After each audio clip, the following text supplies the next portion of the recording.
Hello, everyone. My name is Nicole White, and I am so pleased I have a wonderful guest today. Her name is Heathar Shepard. We've actually known each other for a while. Heather does so many wonderful things, and I'm going to turn it over to her for her to explain and share some of her genius. Hi, Heather. Hey, Nicole. It's awesome to be here. Thanks for inviting me on. I appreciate it. Thanks for coming on. Yeah, for sure. For those of you who don't know me, Nicole and I go way back, but I know that some of you may not know me. I am a radical health coach. I help people using diet and homeopathy, and I do a lot of cooking and have a lot of farming and food projects in the works for this 2021. So I'm stoked to be here and share this knowledge with you all. I do a lot of work around sunlight as well. I'm sure we'll get into that. And I've been on a healing journey myself for a long time. When I was in my early 20s, I got in a bad car accident and had a TBI, traumatic brain injury. And that shifted my life from being super athletic, kind of like this go, go, go kind of person, to really putting the brakes on and going through this whole healing process. So since that time, and for like 10 years after that, I was deep in the throes of healing my TBI and all the side effects, and went to Chinese medicine school, studied a lot of nutrition, homeopathy, and for the past 10 years have been helping people heal their own bodies, cancer, diabetes, weight struggles, chronic issues, brain injuries, using an alternative method, diet, sunlight, various other modalities, homeopathy. So I'm stoked to be here. Yay! And I have personally benefited many times from Heather's cooking, and she's in Sedona right now, my favorite place in the world. And I don't know where you are with the restaurant thing, but if you ever do it, or if anyone ever gets a chance to have Heather's cooking, she is the epitome of making delicious, nutritious food. I mean, I cook all the time, but nothing I make tastes as good as everything that Heather makes. So you're an amazing cook. Yeah, well, likewise, it's fun to always cook and have meals with you, but I really appreciate that. And I haven't told many people about the restaurant yet, but you dropped the ball and it's in the works. It's definitely in the works. We'll see where it goes this year. Yes. Yeah, it's a big project, so. Awesome. Yeah. Well, great. Let's get into some really great tips that people can use during this time to boost their immune system. I know we're getting a lot of stuff out there about things to be afraid of, but you and I have a philosophy of, we can really heal our body through different modalities. So what are some dietary things that you are recommending for folks? That's a good question. So dietary wise, it's really important to eat within your season. So this is a really great way to keep inflammation levels down, keep your immune system healthy. It's often an area of diet that we don't really consider. We tend to look at linear things like what has a lot of vitamin C, or what has a lot of this nutrient, or what's a superfood. And so I ask people to put all of that aside and think about how our primitive, our ancient ancestors would eat during this time, wherever you live. So your diet is going to look different than, we both live in the desert, right? Me and Nicole live in the desert. And but some people live in Florida, some people live in upstate New York. So it's going to look different for each person depending on your location. and what kind of light is in your location. Everything goes back to light, which I'm sure we'll talk all about here in this video. But if you're eating foods that are outside of your light environment, so if Nicole and I eat a bunch of tropical fruits right now, even though they're high in vitamin C, it's like an inflammation bomb to our body, to our immune system. We're going to get fatigued. We're going to get sluggish. It's not an ideal thing. So we have to get past the linear approach to food, whereas we compartmentalize things. Go back to the ancient wisdom. What's available in our area, what light is available in our area right now. It helps us pay attention to the seasons and start making our food choices in that way. If we just do that one thing, we'll be doing our bodies, our immune system, a huge benefit. Nice. So what are some things that you're eating right now as we're going into winter? Good question. So I teach people how to make their food decisions based on the type of light that's in their area. So if I take my area right now, we're at about the 33-degree latitude here in Sedona. And so the UV light, which is that vitamin D making light, it's really not present at this time. We're getting really close to the solstice, however, so we'll be going back towards the light. Literally, we'll be going back towards the UVB light to be available. So there's certain foods that require really strong UV light to be grown. Tomatoes, nightshades, fruits, carbohydrates, they need a lot of UV light to be grown. Right now, there's not a lot of UV light present in the area where I'm living. So I make a conscious choice not to eat foods that are grown in strong UV light. So I'm not eating a whole lot of fruits or carbohydrates. It's more of a natural, what we consider paleo or ketogenic type of diet right now. So lots of cruciferous vegetables, healthy fats like grass-fed butter, healthy grass-fed meats and seafoods. This is kind of a natural winter type of diet for people who don't have UV light exposure. So food-wise, the cruciferous vegetables tend to not, they last a long time. They don't need like the super strong UV light. And things that have come in late fall, the root vegetables, these are really good foods to eat at this time. Well, where I am anyway, somebody in upstate New York or somebody in Oregon or Canada or Ireland, they're probably going to want to go super ketogenic, which if you don't know what that is, it's just a higher fat, lower carbohydrate, moderate protein diet. Until the light starts to return, because then we're going to get all the fruits are going to come. We're going to get, more grains come then. I mean, I'm not a big proponent of grains in general, but for those who do eat grains, your body's going to handle them a lot better if you eat them when you're simultaneously in your skin, your body's exposed to the light that they were grown in. So I don't know if that answered your question. It's a little bit. Okay, cool. Yeah, great. Yeah, good. Yeah. And if you know me, I like to stay neutral with certain things. And so what would you say to folks who are vegan or vegetarian? I have a lot of clients who are vegan and vegetarian and meat eaters. And when people come into my program, I don't try to change that about them, because they're that way for whatever reason, either health information that they got or animals or whatever. So how do you, if you do, how do you focus when you have someone who might come to you who's vegan or vegetarian? That's a good question.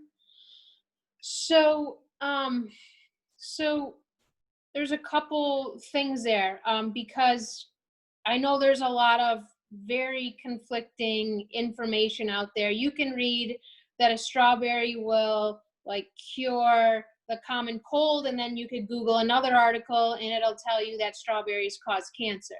So, there's so much information out there that is conflicting and really kind of goes against, each other. It's very tricky to navigate what's actually true and what's actually maybe not so true. And how do we even tell the difference? There's so much stuff. There's so much information. I don't know how Google stores it all, but there's so much out there. So people who no matter what kind of diet they're eating, I always invite them to think about, how would somebody who lives where you're living eat? Mm. And it depends on what the person comes with. If I have a vegan come to me and their vitamin B12 is totally low and their glucose levels are above 85 and their HbA1c, which is a long-term blood sugar marker, is over 5.6, we got major red flags that the body isn't responding well to the environment that it's being presented with through light, through diet, etc. So I want to kind of stay neutral in this question because if you want to be a healthy vegan, I'll just drop the bomb. If you want to be a healthy vegan, you should go to Mexico or a tropical environment where there's UV light all year round. UVB light never goes away when you get into about 28-degree latitude to 0. Vitamin D all year round. So your body's going to be able to digest and assimilate those carbs that tend to be higher in vegan and vegetarian diets. If you're not in that light environment, eventually the body will have a difficult time assimilating those foods without the presence of certain light frequencies. So I know that this might be a little bit outside of the box or a new concept for a lot of people, but if we think about it, if we go way back to 3.5 billion years ago when life started, that's how we ate. There was no other choice. We didn't have Costco or Whole Foods, or we can't, it was January, we couldn't go into Whole Foods and there's a thing of bananas and kiwis. It was impossible. So the supermarket has kind of made our diet choices for us because we can go in and get whatever we want. Mm. So as a vegan or vegetarian, if it works for you long term, that's totally your thing, and you go, way to go. If it was for me personally, I wouldn't make those decisions or choices if I didn't have certain light available to me where I live, because I know what I've seen what it's done to my body. I was a vegetarian for 7 years, and at the end of it, I was more overweight than I had typically been in my life. I had low energy. My menses was all over the place. That was my personal experience, but I didn't know why, because it's quote unquote a healthy diet. So it took me many years to figure out why it actually contributed to some of those things. So without going down the rabbit hole too much, if you're vegan or vegetarian, and there's no UV light where you are, it might not be super sustainable in the long term, but you have to go with your body. You have to read your body and read its signs. So that's what I would suggest. Yeah, and it's a hairy topic. I mean, I was vegan for a long time. I was vegetarian for a long time. And every time I went to see an Eastern practitioner, they're like, Nicole, you need some animal product. And I really struggled because of just some different information that came across, especially in the vegan and vegetarian. And now there's a lot of well, your fiance and I, we're going to go through the astrology of things, but with all of the transition going on in the planet, a lot of the spiritual teachers they're really nailing, they're like vegan, vegan, vegan.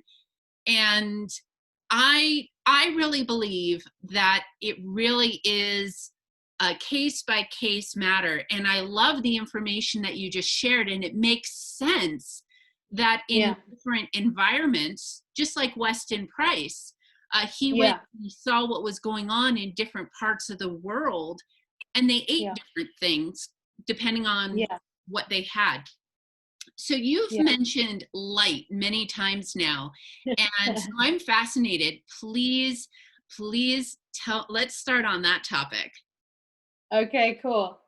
Sure.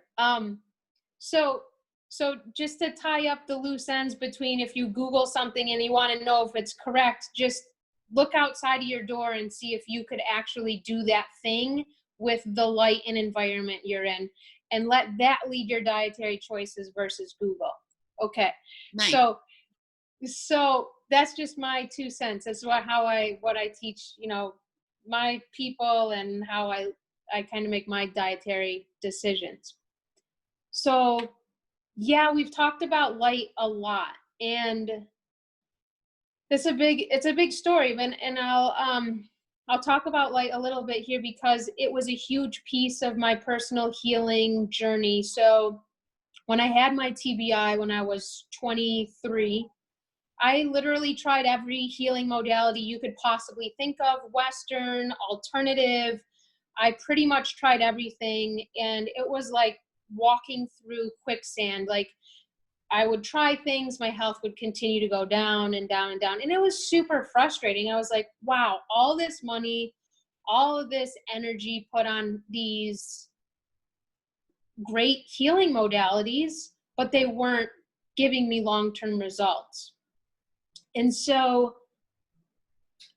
years ago, I listened to, I think it was a podcast. People are like, Heather, what was the podcast? What was the podcast? Now, I have no idea. I couldn't tell you.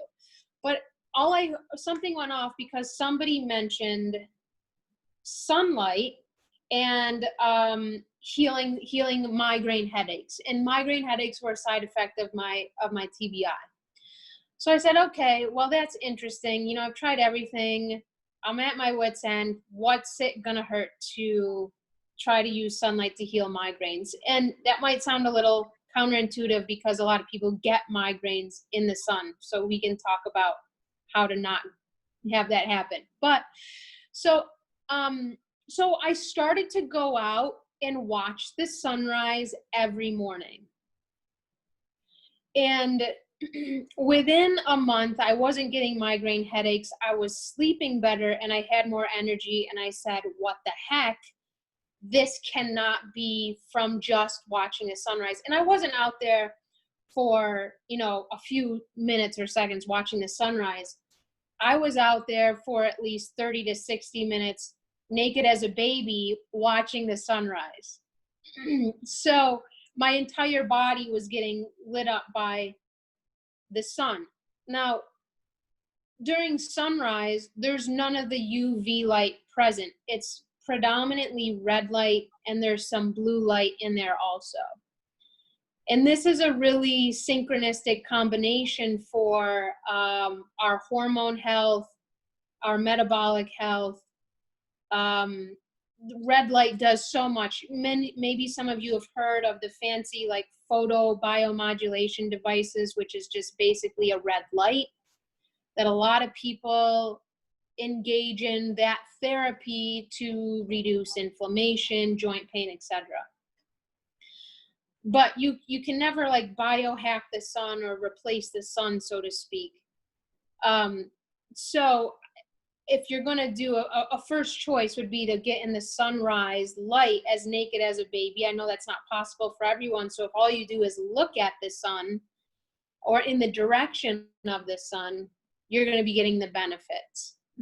So I started to do that, and months passed, and each month I would get better and I would get better. And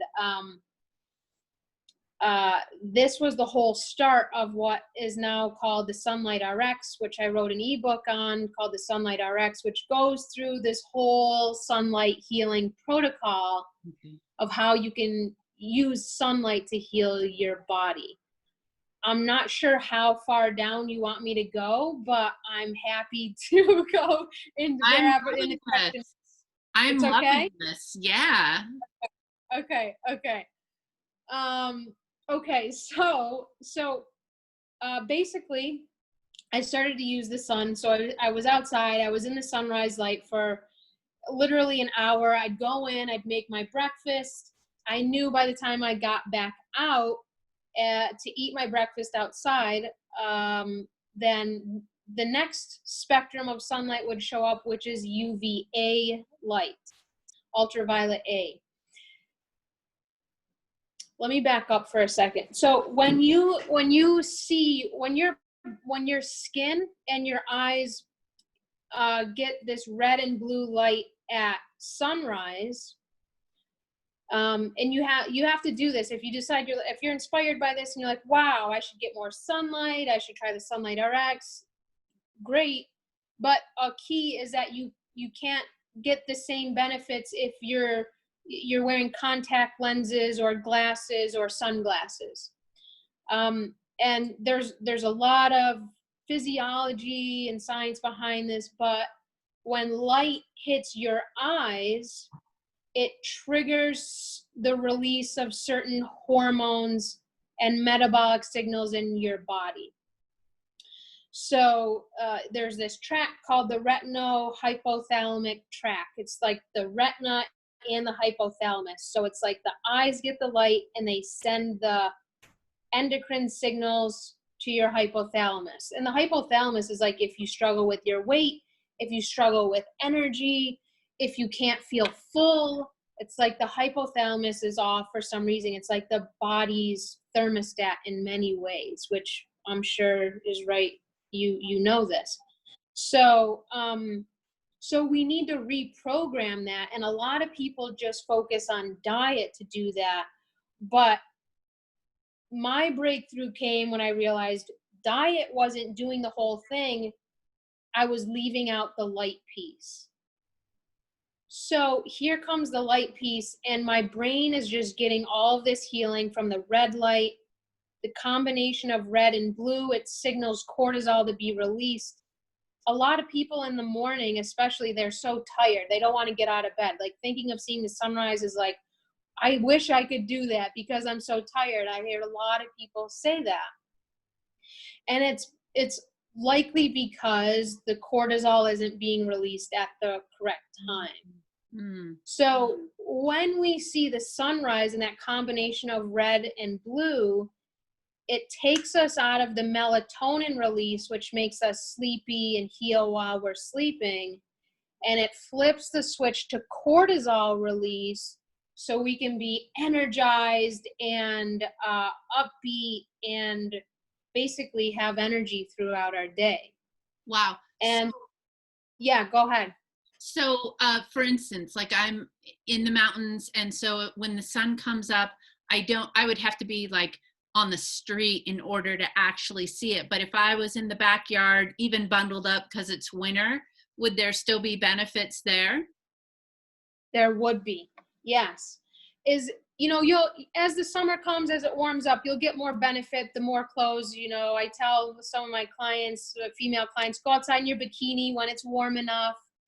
But until then, if just your eyes, if that's all you're getting in there, you're gonna still get those chemical hormonal signals firing. So yes, that's an awesome question. As long as you're not wearing sunglasses, contacts, or glasses, you'll help to start those signals. And so yeah, obviously you want your eyes open. You're not going outside to just go back to sleep. No, it's totally, it's a good question. Yes, you want your eyes open because it'll have a much different effect. And I always tell people, if you're able to be out there right at sunrise, you can look directly at that light for 30 seconds, 60 seconds. But if you're a little bit late, I tell people, look 20 to 50, 60 degrees below the horizon, below the sun, and you'll be getting the benefit as long as you're facing the direction of the sun. Nice. So maybe yeah. Going for a walk with sunrise. So for instance, out here, it gets light long before you start to see the sunrise. So so for instance, in an area like mine, are we talking go outside as the light starts to raise, or as the sun actually comes up above the mountain? For the benefits of the light as it comes above the mountain. Now, if you want to go do your thing before then, awesome. But you'll get the real stimulus when it comes above the mountain there. Yeah. Fascinating. Okay, great. Yeah. This is beautiful. I love it. I'm going to start doing, I'm like, okay, a good reason to start getting up early. I'm not going out there naked because it's about 12 degrees, but. Oh my gosh.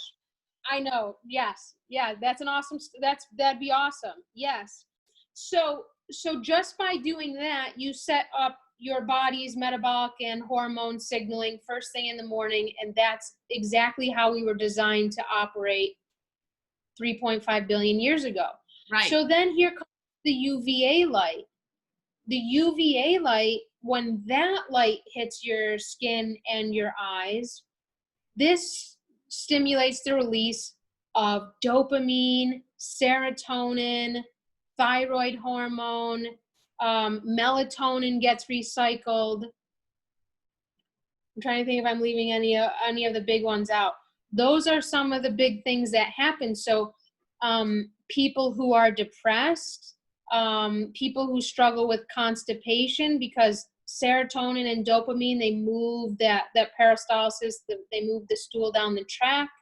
People who are depressed, people who struggle with their thyroid, we look to diet, and I did this for years for all of these things, but we need the light frequency to trigger, to signal, okay, time to pump out more thyroid hormone, time to recycle melatonin, so then when darkness comes, you see, people think of melatonin as a nighttime hormone. It's released and we sleep and we regenerate, we get sleepy. But what is left out of the picture is that in order for that to happen, we need the UVA light to recycle our melatonin. So it kind of hangs out there in the pineal gland until it's dark, and then it gets released. So the whole key, though, I'm basically outlining the Sunlight RX for all of you. The whole key here is the chronological order. Because if your cells aren't programmed with the red light first, the UVA light thing, the dopamine, the melatonin, it won't happen. It needs this pre-stimulus. Okay. So what's the name of the light as it's coming up? So at sunrise, it's predominantly red, a little bit of blue. And then UVA means what? UVA is like the violet purples are starting to come in. Okay. Yes.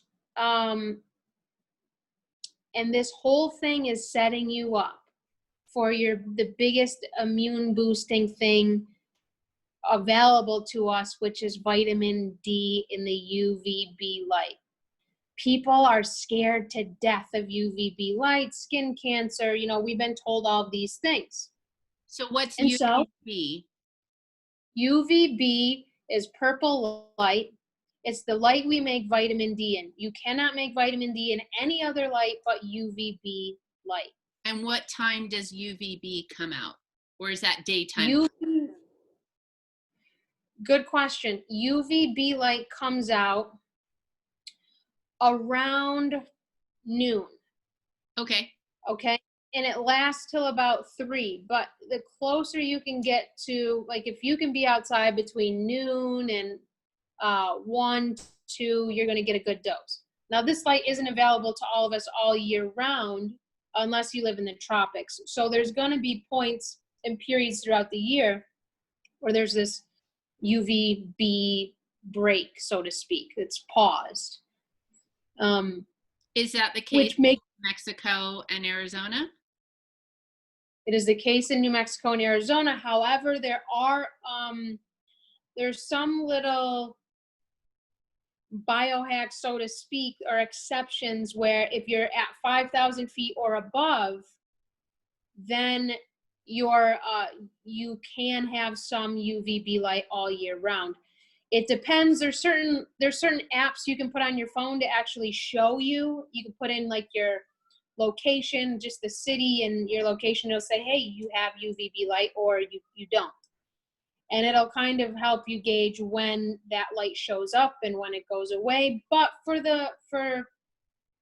us, typically we can say UVB light starts to come back in around, for you and I, we could say March.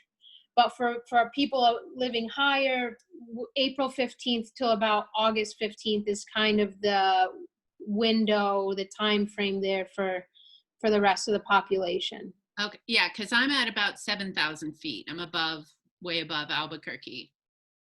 So you should have some UVB light all year round, actually, which is really awesome. Very awesome. So when you have things like that available to you and you're able to be out in it, it can be huge in terms of your immune system, in terms of your dietary choices. There's a lot of benefits there. So that's awesome.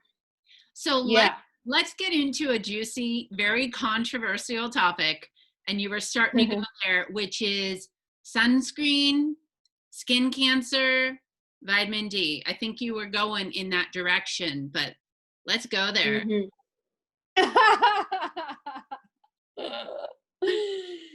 Okay, let's go there. This is a good one. So I'll preface the talk here by saying in 1970s, early 70s, when sunscreen came out, since then, skin cancer rates have risen 2 to 7% per year.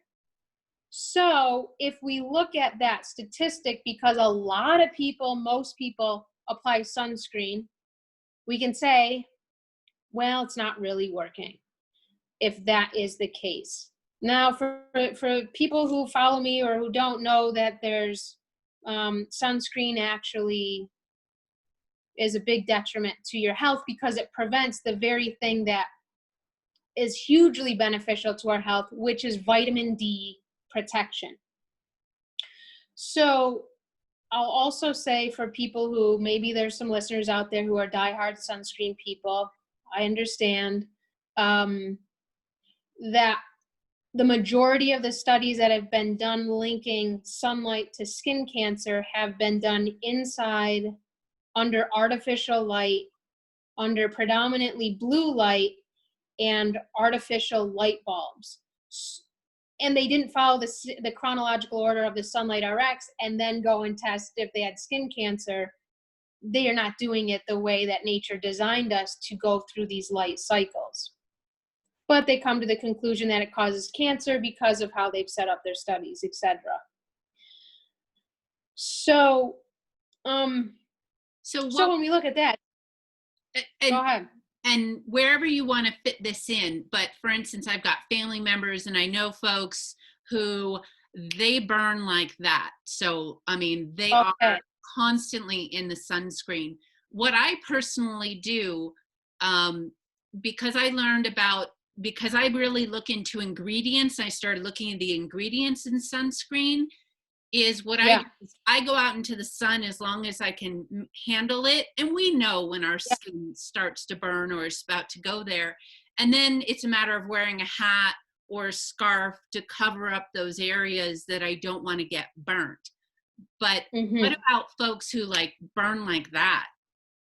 This is an amazing question. It fits in perfectly.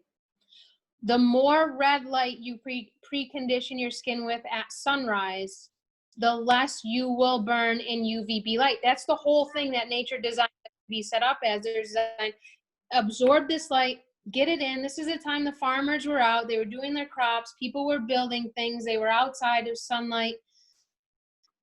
And of course, our modern lives don't set us up that way. So we have to consciously make an effort. So I've had clients, red hair, pale as, Irish descent, freckles. There's Heather, I can't do this. This is not going to work for me. I'm going to burn. I look like a lobster whenever I go out. And I said, I hear you. I hear you. And then I asked them, how long were you in sunrise? And have you built that up over the weeks, months, years? I never go in sunrise. You need be in sunrise for 30 minutes a day and get your skin exposed. You will never burn. You will never burn. Really? I've been doing the Sunlight RX for years. Me, my partner Jen, my clients, they follow the Sunlight RX, 0 burns. Wow. Because both of you always have the most beautiful tan.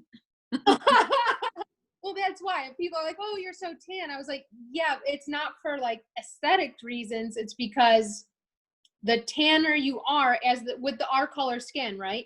The tanner you are, the more vitamin D you're producing.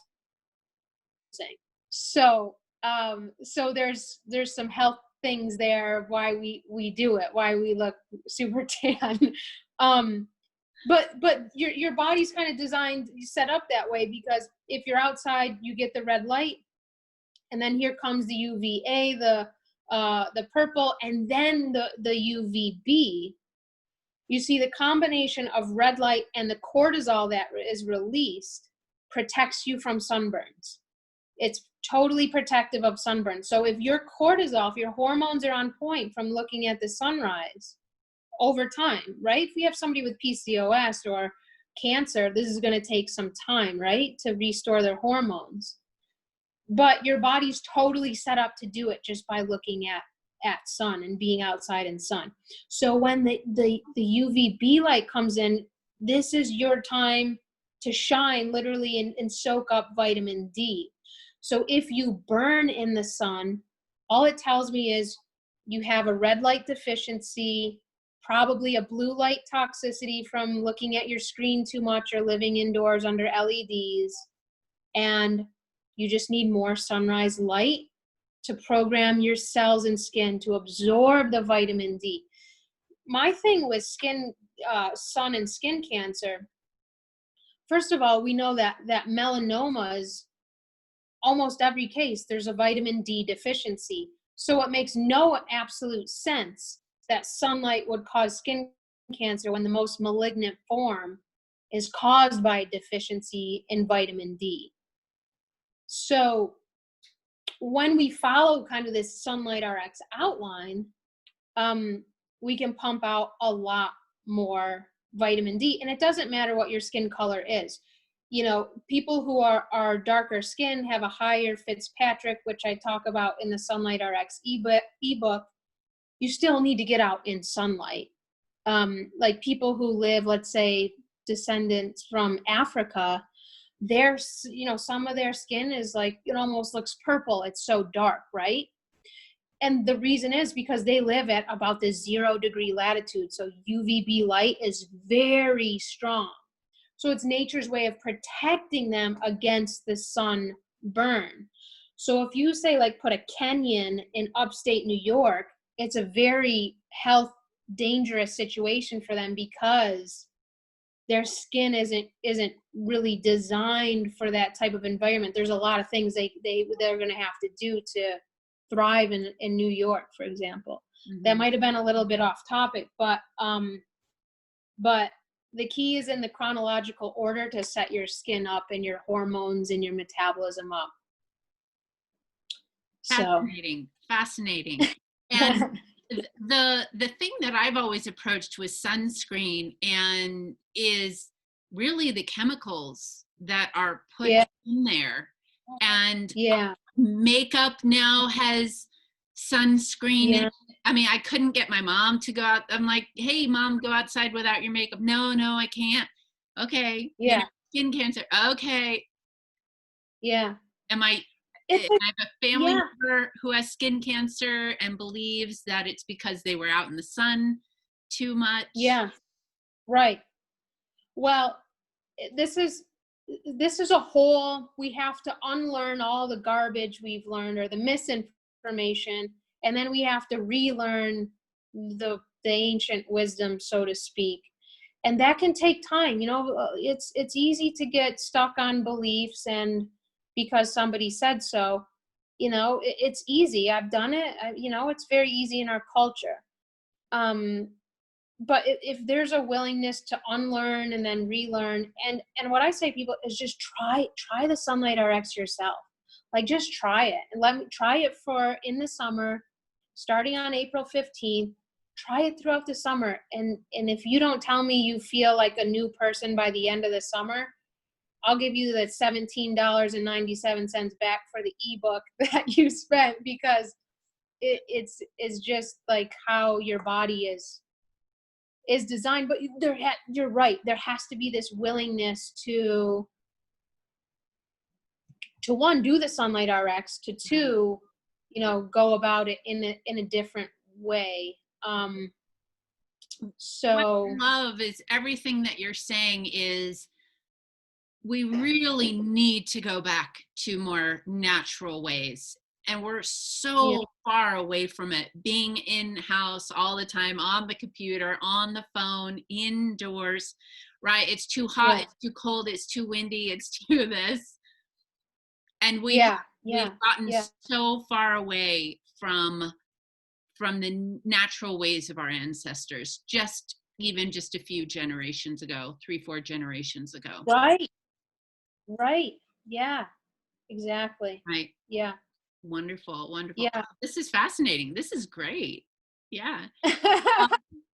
So a lot of people believe they need to supplement with vitamin D, as well as like certain fish oils and things like that have the AD and things like that. What are your thoughts on that? Well, I think you're opening a can of worms here, which I like, but supplemental vitamin D has, it's a crutch, because it tells us we can just take this thing in a pill, but we're designed to make it outside. And when you go and get your vitamin D levels drawn at the doctor, at this time,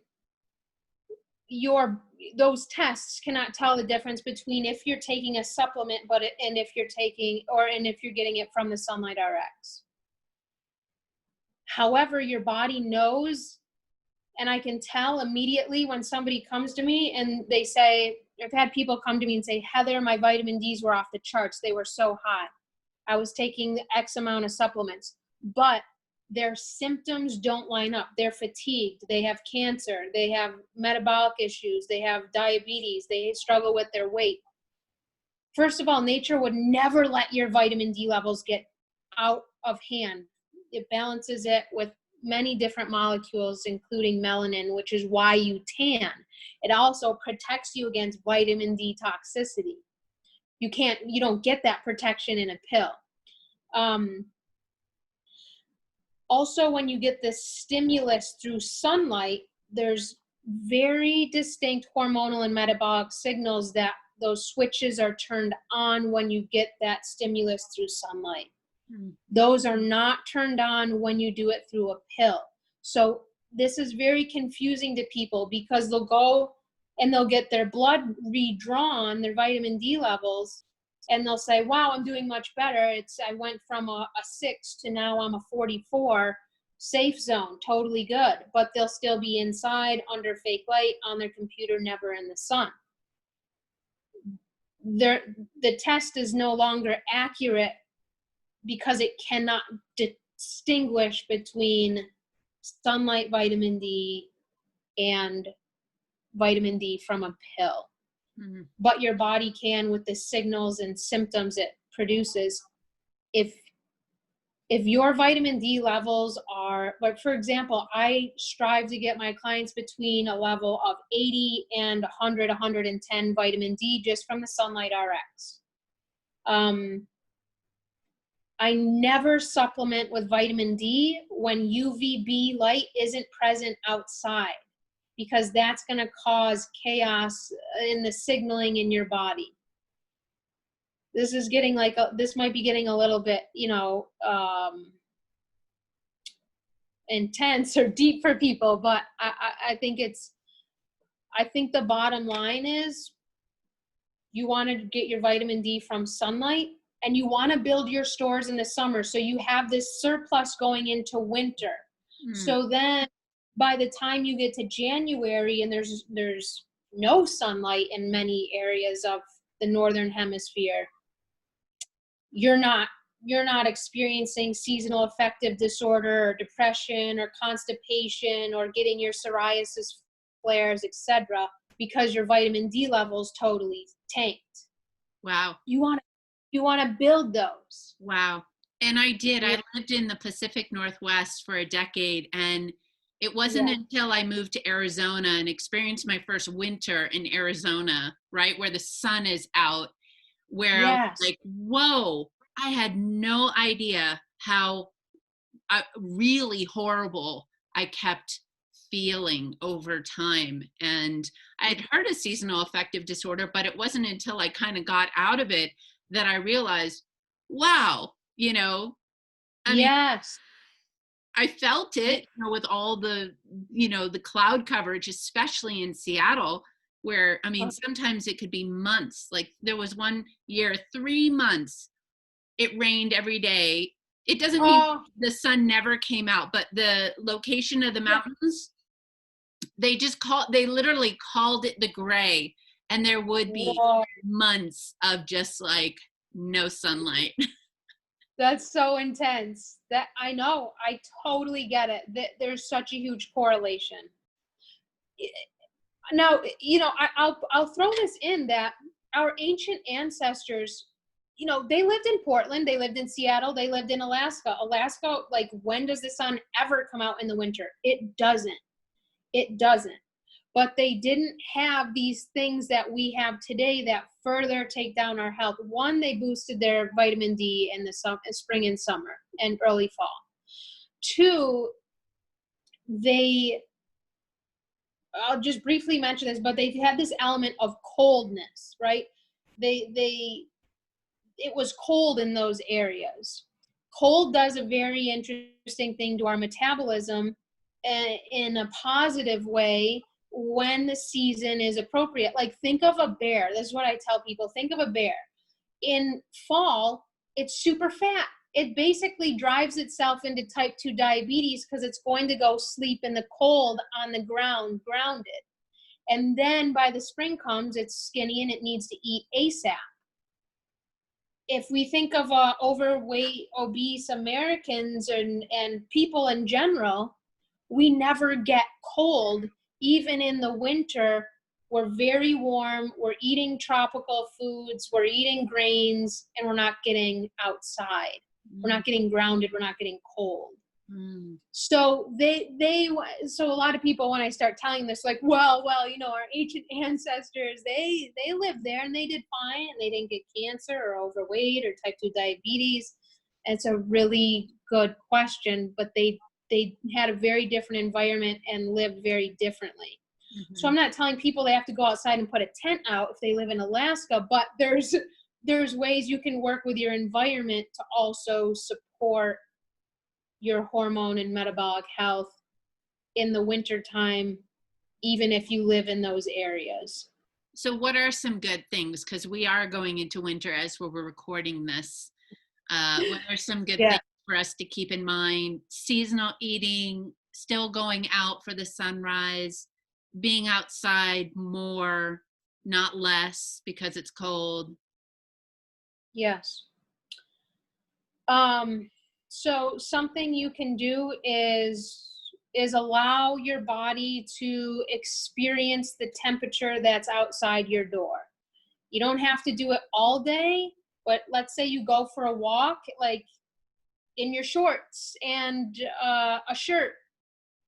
There's many different ways you can go about it, but if you just allow your body to be cold for a little bit, And if that's like death to you, if you're like, oh my God, I hate cold, you know, then there's other things to work with, you know, there's other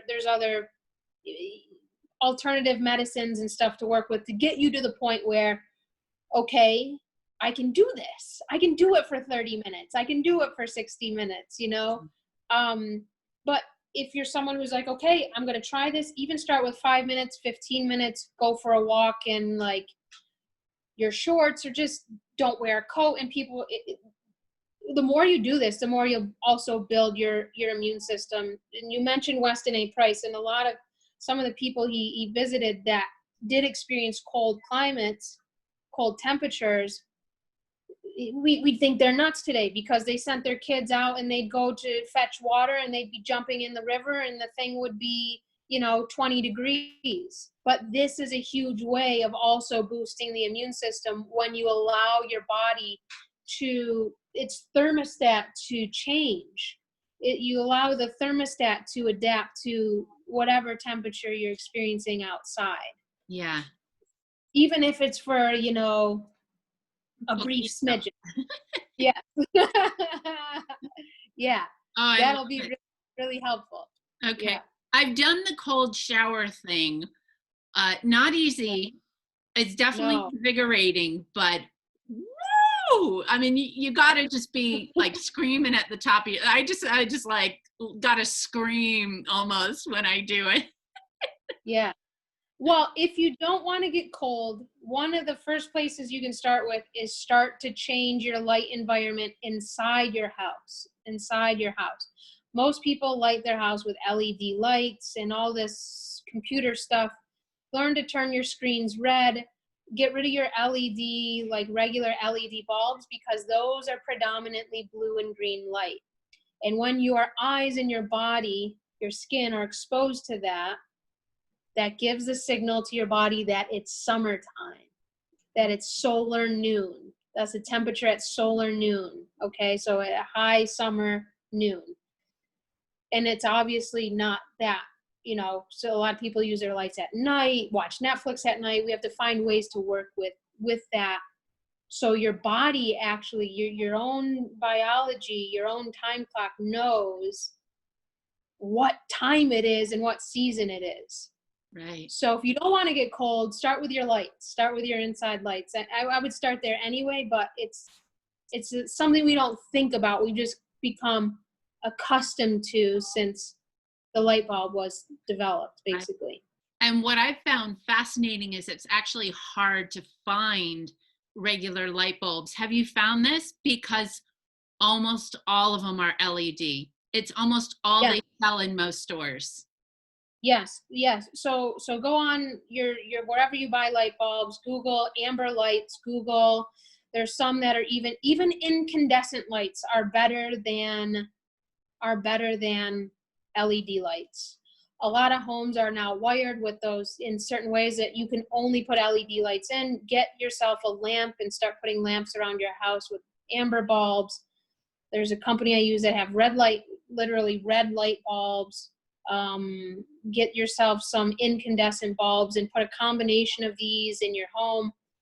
And when it gets dark, start turning the lights off so your body knows it's nighttime, so it can make that melatonin switch so you can heal at night.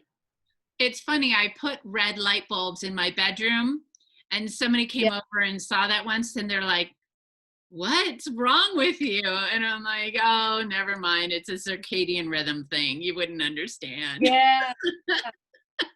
Well, true. This is why I say I'm a radical health practitioner, because people think some of these things are radical. Really, they're just primitive. They're just getting back to old ways. But to our modern people, it's radical, you know? And that's just how we've been trained to think over the years. Absolutely. I want to be mindful of your time. Cool.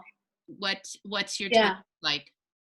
Yeah, I have about 10 more minutes if we. Okay, great. Well, I'd love to have you on again if you're willing. This was a thrilling conversation. I loved it.